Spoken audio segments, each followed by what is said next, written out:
Good day to you. Good day. Today I want to look at a bit of a strange phenomenon. What happened in 2014, what happened in 1914, what happened in 1814. Is history cyclical? How do these trends repeat? So to look at 1814, I want to go to 1789, which was the year of the French Revolution. But as a beginning, because everybody is interested, let me give an update on the virus as I see it. It is now, the Delta variant has mutated, some call it Delta plus, some call it Kappa. The spike protein is mutating, seemingly.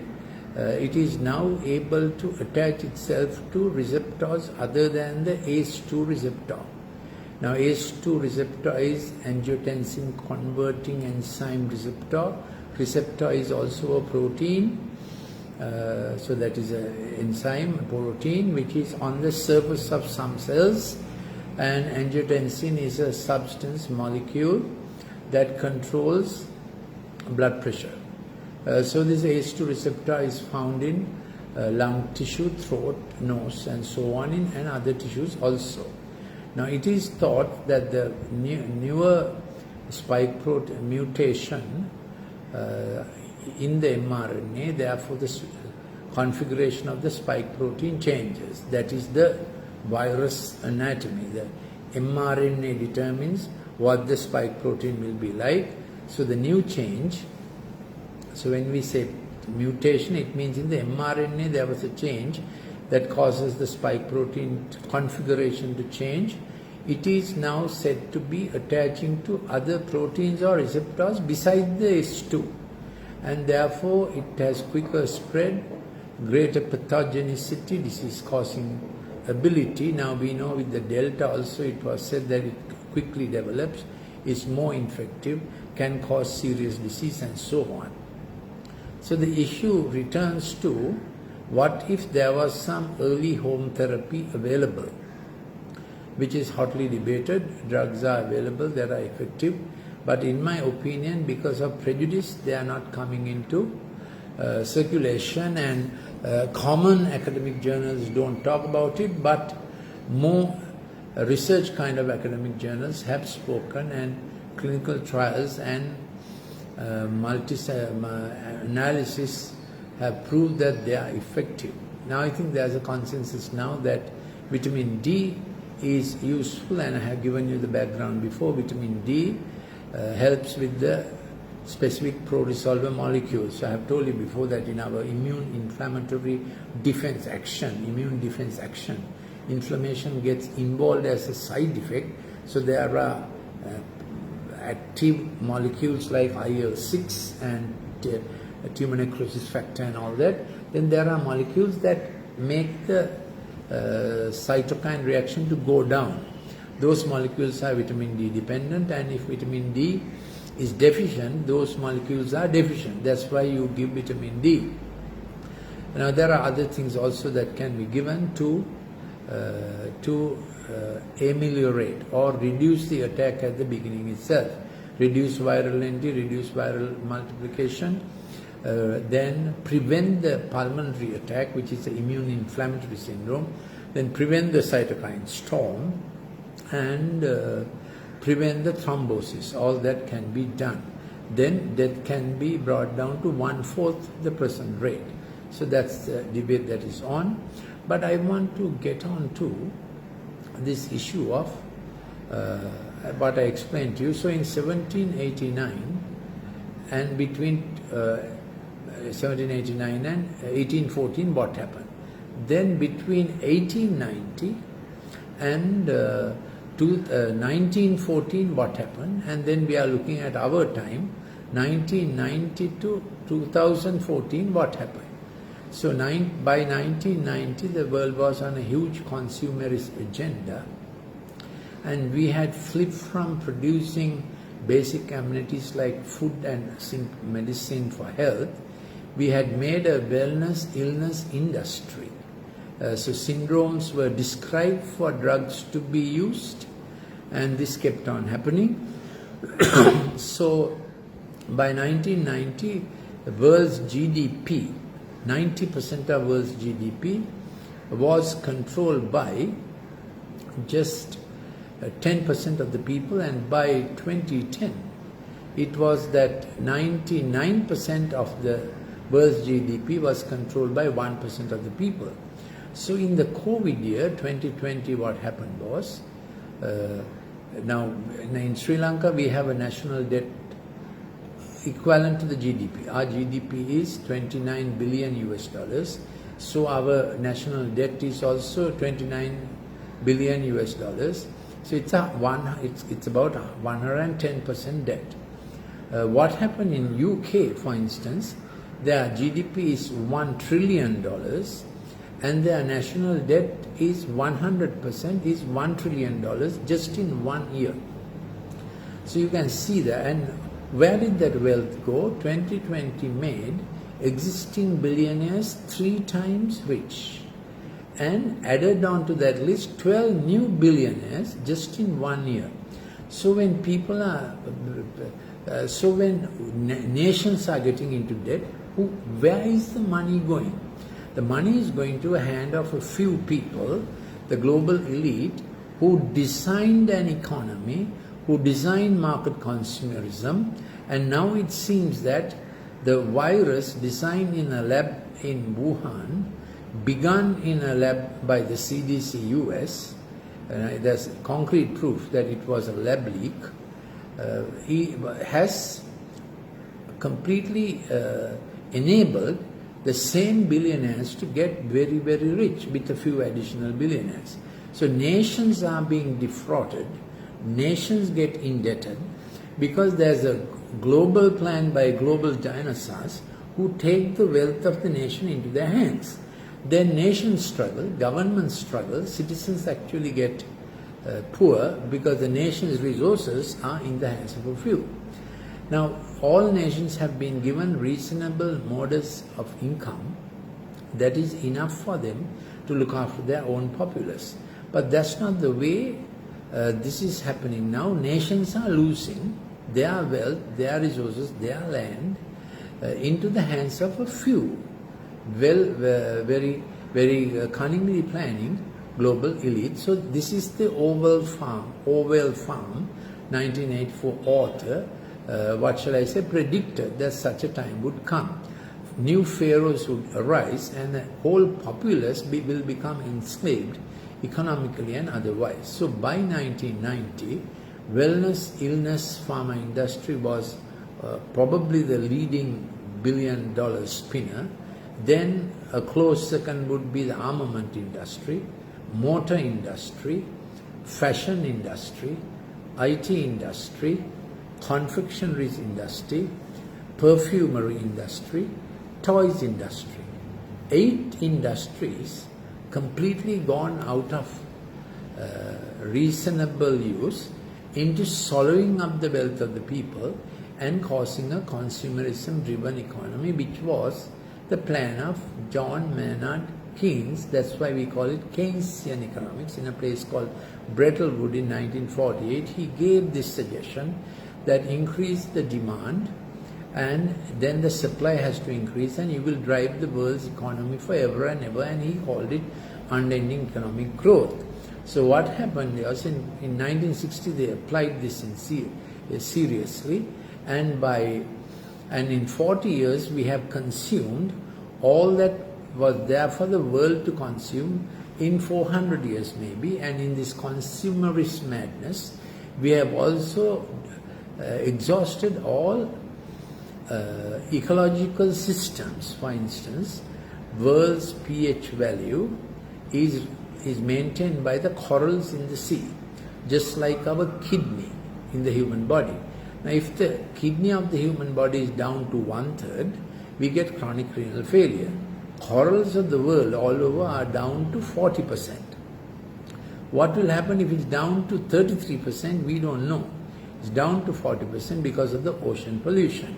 Now, our ocean bed has undulating mountains taller than Mount Everest. So all 70% of our oxygen production by green plants happens in the ocean bed, because there are a lot of grass like small vegetation in the ocean bed. So when the oceans are getting polluted, it is a very serious hazard. And corals are already down, which maintain the pH value, because carbon dioxide dissolves in ocean water. The bicarbonate ion is handled by the corals, maintaining the world's pH. So I gave you a window of what happened between, let's say, 1980 and 2014 was the year that Dr. Fauci in CDC began gain-on-function virus research, that is to make natural viruses more pathogenic. And the excuse was, if someone makes a bioweapon or if a pandemic happens, we need to be forearmed. And then, because Harvard and Johns Hopkins academics resisted this, saying this is a very dangerous thing to do, he shifted the research to Wuhan laboratory, and CDC themselves giving a grant of $7 million US. Now it is found out that Pentagon has given a grant of $60 million US for biosafety, Pentagon paying China. So this is you will see that this is quite a ridiculous scheme, but that's how it happened. And there's indisputable evidence that COVID was around from about 2019 October in China, though even in 2020 January and February it was being denied that it is spreading. So that's history. Why did I mention this history, this peculiar set of events over 1980, 1990, 2000 and 2014? Then the lab was changed in 2017 to Wuhan, and then came this disaster in 2020. Now, tracking back a little, in 1789 the French Revolution came. So what was the French Revolution? Voltaire and Rousseau had been theorizing, particularly Voltaire, that man must look after his own destiny, that God is dead, and man must work for a utopia, there where man must find his own destiny and own design. So by that time, the religion of France was utterly oppressive, the king and the nobles having everything, and they were very oppressive to the people. And the book by Charles Dickens, Tale of Two Cities, captures the ethos of France at that time very well. Then came the breaking of the Bastille, the largest prison, which was in 1789. And with that, People's Revolution took place, and two leading figures were Dante and Robespierre. Dante was the more educated man. Then they appointed the people. So the idea was capitalists, landowners, feudal, generational landowners must be destroyed, and power and wealth and land be distributed among the people. Then of course there's a people's committee that was appointed, so man had the proletariat had all the power now necessary, and Dante and them began a certain wealth distribution, land distribution, but they were not quick enough, they were too elite, and Robespierre grabbed power, and the first thing he did was put Dante to the guillotine. So when Dante was on the guillotine, it is said that he looked at Robespierre and said, "You will be soon here," which is what happened. They put Robespierre to the guillotine, and France became a bloodbath. And by 1813, Napoleon, the dictator, took power because it was in such a terrible state, chaos. The fascist dictator took power, and Napoleon tried to be a world emperor. So this spirit of becoming a world emperor, not only that he should have looked after France if he took power, but he used the French militia and the French military capacity, which was very high at that time, to a world conquest. So 1803 to 1815 were the Napoleonic Wars, and Europe was ravaged, and all these nations were thought to be Christian nations. Now, in 1839 came Sigmund Freud, and he proposed that man's main problem is sexual oppression. Free him sexually, that he will be free everywhere else. So the sexual revolution came. And then 1859, Charles Darwin wrote Origin of Species. Though it was named Origin of Species, it's actually only about survival of species. Darwin had no theory about how species arrived. His theory was how natural selection promoted certain species to survive, which is true. And in Galapagos, he found those finches with hard beaks survived the famine. Not that the fellows with soft beaks didn't evolve into hard-beaked finches. Hard-beaked finches were already there by their genomic selection. They were already there.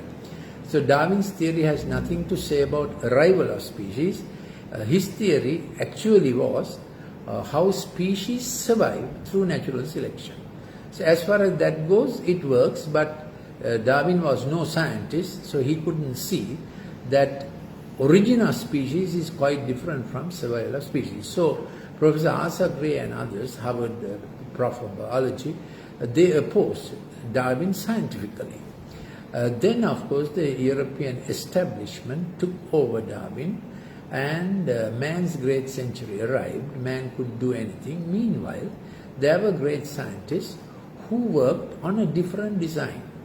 For instance, Sir Isaac Newton, he was of an earlier date, and other scientists like Fleming, Alexander Fleming, who discovered penicillin, Louis Pasteur, famous name, who had on his lap overall God, because they were scientists who believed there was a wise designer. Now I'm just talking science, okay? There was a wise designer who designed explorable science. So their belief in a wise designer made them to look at the laws of science and said science is predictable, not unpredictable.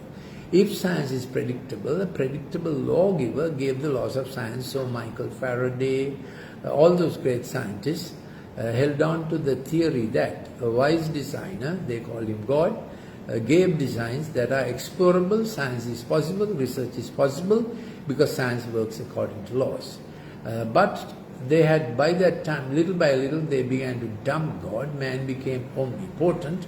Man became omnipotent means man can do everything. Omniscient means man knows everything.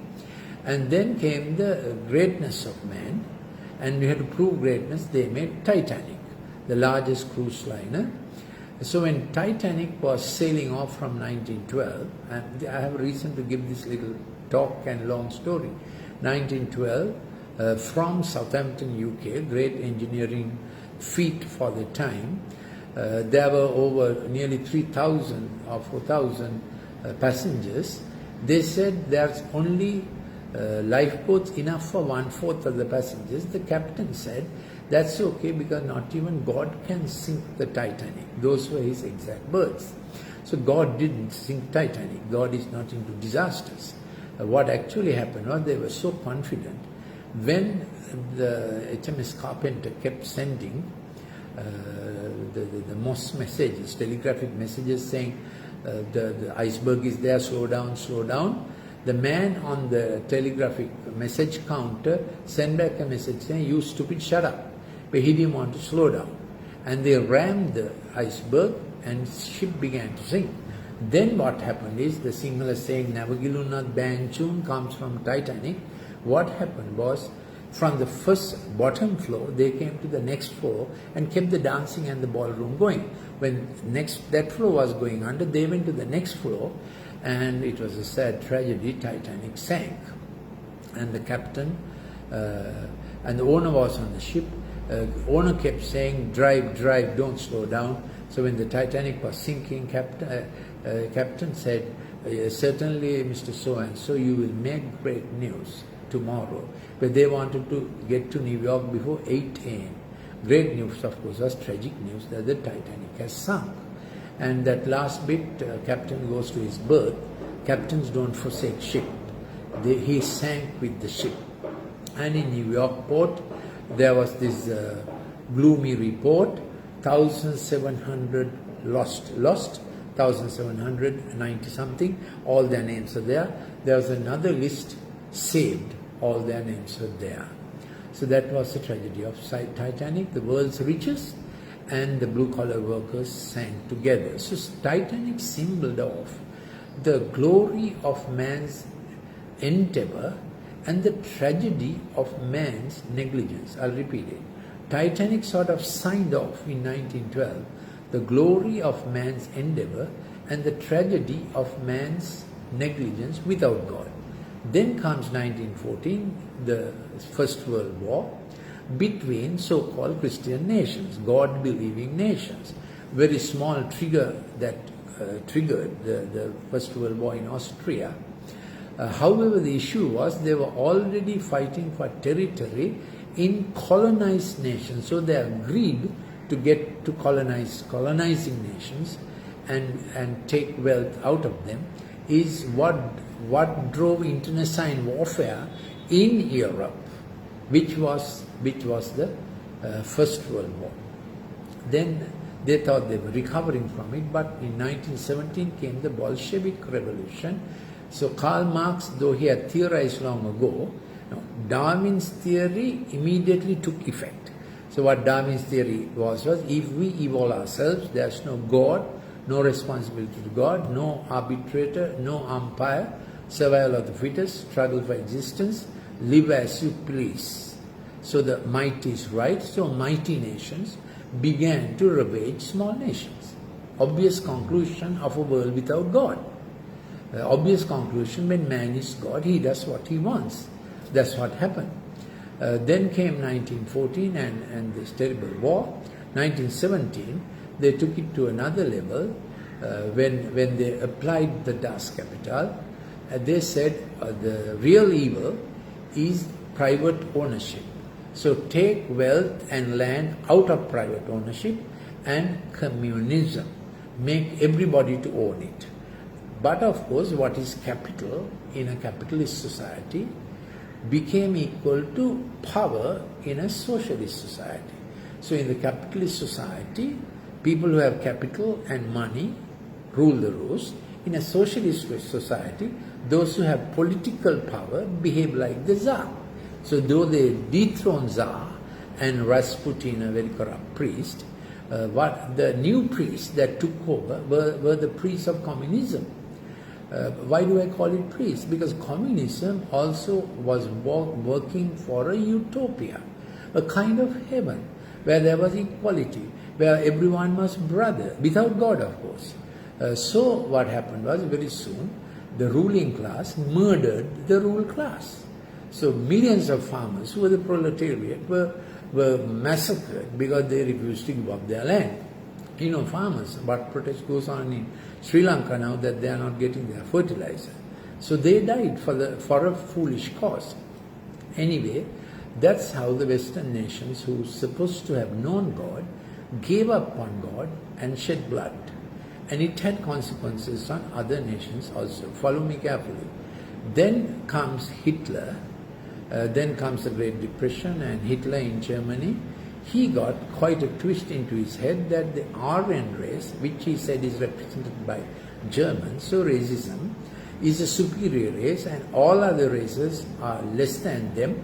And Hitler started research for the Superman. So Hitler has world-class scientists, Germans had great brain. They were into eugenics to create the Superman. And for that, genetic selection had to be done. And they had to massacre the races that were less, and they began with the Jews. So Einstein was in Germany at that time, a Jew, but a German Jew. He was already quite well known because in 1917, Einstein came out with his the theory of general relativity. So when he was asked, how do you get these ideas, E equals mc squared and so on, he said, I think thoughts after God. That is Einstein. Because at that time he still had a Jewish sense of God. But when Germany did what they did to the Jews, he completely lost any faith and he became secularist, atheistic, and by that time anyway, he went to USA. Then when Germany was winning the war, seemingly, the US decided, scientists decided that they needed a weapon to stop Hitler. That's how planning for the nuclear bomb came. And the head of the committee was a gentleman called Professor Robert Oppenheimer, brilliant physicist. They began with the uranium bomb, which they call the little boy. Can you see how they give toy-like names, simple names to terrible subjects, little boy. And the plutonium bomb was called the fat man. And they got the explosion going in the Nevada, the research explosion in the Nevada desert. And all the scientists said, this is a terrible explosion. We can't put it on Germany, and Germany is anyway losing at that time. Then Oppenheimer said, Robert Oppenheimer, you can do a Google. He said, I have become the destroyer. Something flipped inside him. People did not know there was a dark side to him. He said, he insisted that you must go on with the experiment. He called it a scientific experiment. They dropped the uranium bomb, little boy, on Hiroshima. Hiroshima was a large city. Some died, a lot of concrete buildings. Subsequently, there would be leukemia and cancers. But the city itself sort of survived. Excuse me. Then the other scientists said, this is enough. Oppenheimer said, not enough. We have another experiment to try, the plutonium bomb, the fat man. His word prevailed. Now you can see how when science becomes murderous, okay? So there is a history to all this, how COVID came about, who planned the virus, what for. There's a history to science. When man plays God, there's a history. My suggestion is man playing God is worse than God being God. Yeah.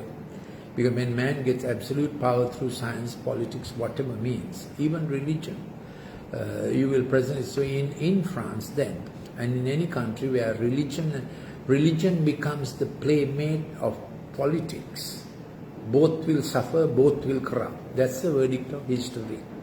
I'll come later to the point of what I think about the Good Shepherd. Man has a Good Shepherd.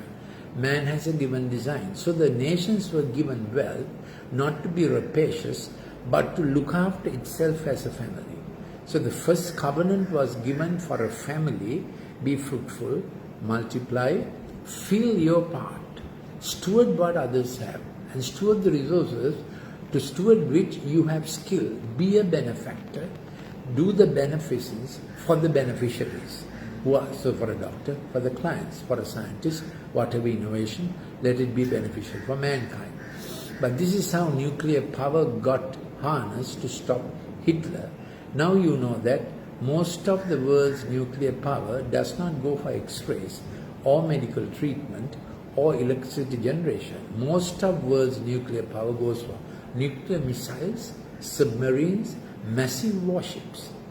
So man had brains to split the split the atom. And Einstein predicted if you split the atom, what will happen? That genius man had. But he did not have the heart or the morals to do it for benefit. He had done it for destruction. So that's the aftermath of the nuclear bomb. Then Edward Teller, I think, discovered the hydrogen bomb, the fusion bomb, which has even more power, explosive power than the atom-splitting bomb. Then we come to 1960. We began the consumerist war. Why do I call it a war? It was like with advertisement, digital screen came later. Wars of marketing, isn't it? So what are the wars now on? Kind of trade wars. So there will be for oil, there will be for water.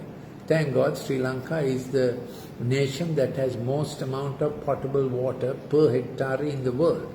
Our water is precious. Our water is precious. God's gift to us. So it is a tragic thing that we are in this state when we have every reason to prosper. So hold on to your nation. Don't give up hope on the nation. I'm Dr. Lalith Mendis. My last substantive post was as head of Department of Pharmacology in a state medical faculty.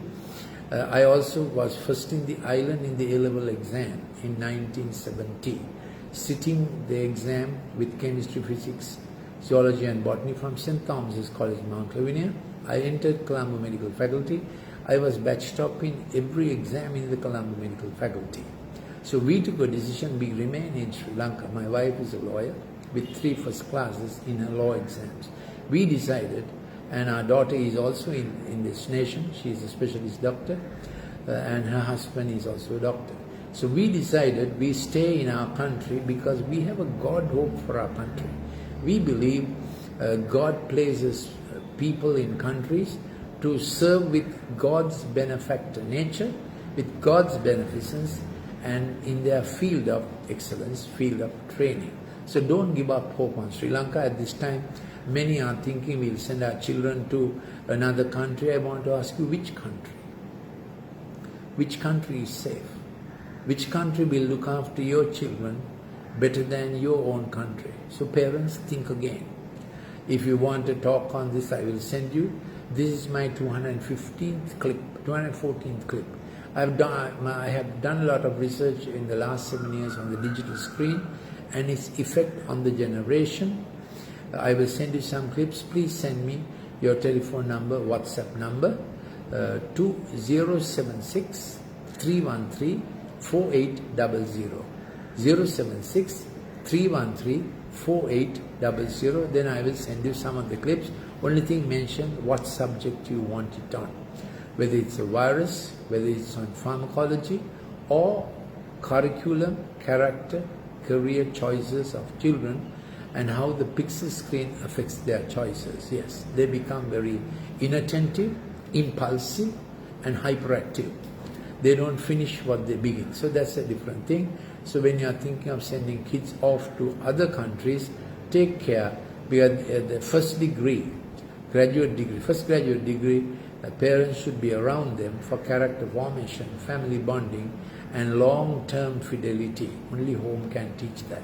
And God supplied resources for home. Be fruitful, multiply, increase, fill your portion, and steward others that they may even do better than you. That's what you do for your family. So there are fathers in professions, fathers in politics, fathers in the corporate, that's how God looked at the world, because God is a father. He's a good shepherd. So that's a little bit of my thinking about the good shepherd. I did not think like this. I was an atheist in my study days, quite convinced with Darwin and all that. I knew all the scientific facts at the tip of my finger, till I found when my brain is getting brilliant, my heart is shrinking. There's an inverse relationship between brain and heart, just like Boyle's law, pressure and volume. So through a series of events, I realized man is not becoming better by himself. You can consider it and see there's an offer of a good shepherd who says, I'll make you green pastures, I'll lead you into your better prospects, I'll give you a place of restoration to get it right what went wrong, and I will lead you in paths of righteousness which will be good for you, good for others, good for your nation. Consider that. So now let's get on. We were at the consumerist war that had been fueled, and then of course we came to 1990 and how COVID came about. So what I find is, in the science world, 65-year-olds are dislodged, they are still there. 45-year-olds have taken the world of science in Oxford, Imperial College, and they are the monarchs of science. And they have philosophies that influence them, why this is and how this should go. So you know what has happened to Matt Hancock. So when you cheat in a certain field like politics, will you also cheat in your family? Or what is the reciprocal relationship? So when you cheat in politics and politics come to science, will you cheat in politics also? So is there a politics of science now that is speaking louder than the truth of science? I'll repeat it. Is there a political maneuver in science, maneuvering the pandemic, manipulating the pandemic, which is speaking louder than the truth of science? So when RCT, randomized clinical trials, are designed, Can people design a trial to obfuscate the actual raw data? These are questions you should ask. This is my professional field. I have asked the question and have found it is so. Raw data can be obliterated by statistical stratifying to get a trial to say what you want to say and what the sponsors want to say. You want proof? I'll send you. Send a WhatsApp number to 076-313-4800. I think I have spoken enough. So there's this promise of the Good Shepherd saying, can I lead you into green pastures? Can I lead you into better waters? Can I lead you into a place of restoration? So what is a place of restoration? When we know things have not gone right, we can say so and ask for a course correction that is available. Mistake management is possible. This is what it is, what is about the Good Shepherd. So life is like a race. On your mark, get set. You are given another chance to start again. That is the place of restoration. There are things of our past that is drawing us back. Here's a list of them, not very long. I'll just give you the analysis. Things of our past that are bad. We want to forget them. We are shy about them. Our failures, our defeat, our rejection, our addictions, our hurt, our humiliation, our shame. So hurt and humiliation, this is what we are capable of, we feel, but this is where we are. And in this gap we have hurt, we have humiliation, we have horror and fear, we have hate. And hexes is an old English word, same thing happening again and again. Then we have ugly things that hold us from the past. The things we don't want to forget. We keep them going. Our grudges, bitterness, loss, vengeance, mistrust, sexist attitudes, racist attitudes, we keep them going. And we need a restoration. We need a debt moratorium, a forgetfulness that the Good Shepherd promises. Then of course there are other things about which we are very proud about, and they also can go boasting, family nepotism, fame, position, or knowledge. I know more than anybody else. Those things. The things of the past that have become mountains, valleys, crooked places, rough places. The Good Shepherd says, can I straighten them up? So you have to consider it. Thank you for listening. The talk was a little longer than I expected it to be. We'll meet sometime again.